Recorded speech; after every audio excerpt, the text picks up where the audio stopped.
What's up, everybody? I'm Jack O'Hara. Welcome to the first ever installment of Living Great, where we discuss trends in affordable homes, sustainable technology, and healthy living. Our purpose is to invite insightful and accurate information grounded in real science and proven business expertise, with it being free from political bias. Our goal is to share what the 1% know, and our insights throughout the next couple of weeks will surprise you. And in this session, we highlight an important story behind the growth of renewable energy in the U.S. and assess this important energy segment through the lens of the recent election. The key topic here is, are Republican or Democratic states better at producing clean energy? It's a simple yet important and timely question, so please listen to this short segment as we uncover the surprising answer.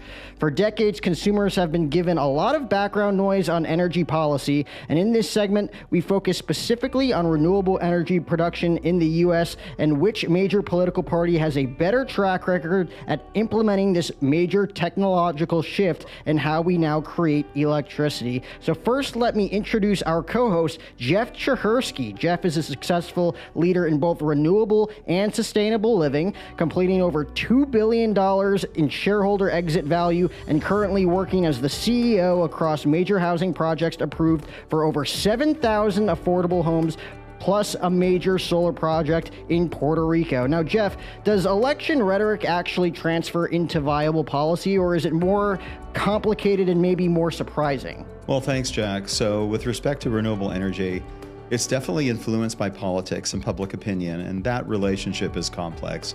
This is the main reason we cut through these complexities and really focus on the actual result.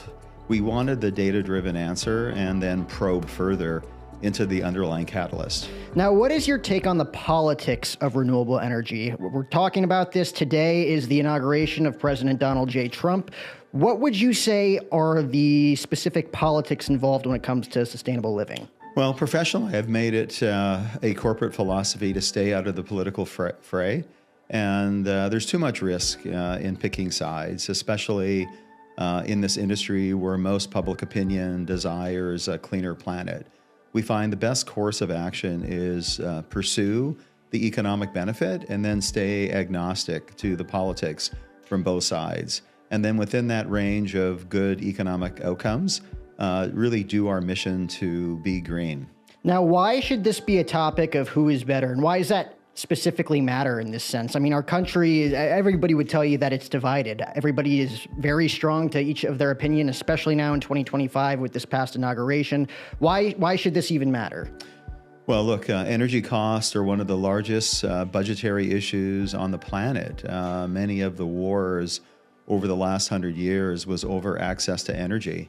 Our country and our veterans are still wearing the scars of a long war that would arguably have been unnecessary if we had our own limitless supply of domestic energy. The most viable and volatile regions in the world are immediately adjacent, the epicenters of the greatest fossil fuel deposits on planet Earth, and that's no coincidence. So how we address energy supply and security is a huge undercurrent in the political environment. Energy is one of our most fundamental human issues. And now the world has assumed that the environment is an equally important issue, especially those of us in the wealthier countries. This has created immense tension between our long-term and short-term survival. Do we burn now and pay later, or do we pay now and live longer? And you've done extensive research into this question. What specifically did you find based on your results? Well, we wanted to cut through a lot of the politically minded overall assessments of this question and go right to the reliable core data. And that comes from a legislative authority who is designated to hold the information, and that is the United States Energy Information Administration, known as the US EIA. And as a component of that data set, renewable generators must report their monthly and yearly production numbers. Did these results surprise you at all? Well, actually, I've been in the business for 25 years, so really not me, but I've known for a long time the reality because I've worked in the industry right on the ground. Now, what does this look like specifically then? Well, 65% of all renewable energy production in the USA comes from Republican-controlled states, despite having virtually no media coverage showcasing this fact. For example, Iowa produces over 65% of its production from renewables, and Texas produces over 22% of the American total. Now, one might counter that by saying, well, isn't that because Iowa is very windy and not because it's a Republican state? But if you compare Iowa to a comparably windy state like Colorado, which is historically Democrat, Colorado produces only 30% of its energy from renewable energy, less than half of Iowa's renewable energy production. So what would you say is kind of the main message based on some of these facts that you brought up? Is it more so that if people want a business-friendly state and want to do good on the environment, that they should be on the red side, they should be more Republican, or what are you kind of specifically saying there?